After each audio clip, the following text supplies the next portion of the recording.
Hey guys, welcome to week 14 of class. This week we are going to begin to look at a conflict that really stretches the span of many decades, and that is something known as the Cold War. The event itself really begins to get heated up around 1945, right before the end of World War II, and it will actually continue on until 1991 when the Soviet Union eventually collapses. Now, because this is such a long stretch of time, we are not going to cover the entire span of this. We will eventually in subsequent lectures, but for this particular lecture where we were focusing specifically on the Cold War, we're going to go from 1945 to 1975. Part of the reason for that is because in 1975, the Vietnam War comes to an end, and the Vietnam War is a direct consequence of the Cold War, as we will find out when we look at that conflict specifically as well.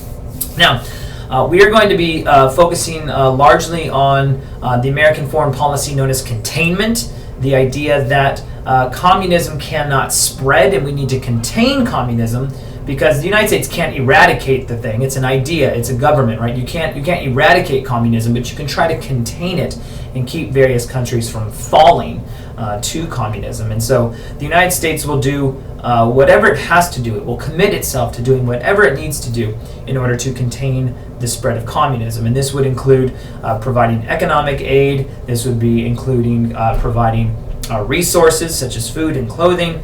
This would include even going to war, both in Korea and Vietnam, among other ways in which the United States sought to defeat the Soviet Union during this period. Now, the Cold War had moments when the conflict and the tension between the Soviet Union and the United States was incredibly high and tense, and there was other times when we had a cooling, or what we might call détente, and different presidents dealt with the Soviet Union in different ways. Okay, but we're going to be talking about all that this week, and hopefully you will find the content incredibly interesting.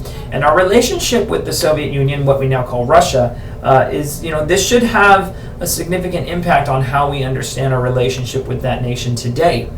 So think of this not only in historical terms, but also how it can shape your thinking about our present time. Other than that, the only other thing I really want to stress to you is to be thinking about your final PowerPoint presentations, which you will be submitting by May 7th. So contact me, let me know what you're thinking so I can help you with that. But other than that, that's pretty much what I have for you this week. If you have questions or concerns, email me and I'll get back to you. Otherwise, as always, go in peace, be warm and filled, may the force be with you, live long and prosper, and may the odds forever be in your favor. Have a blessed week, guys.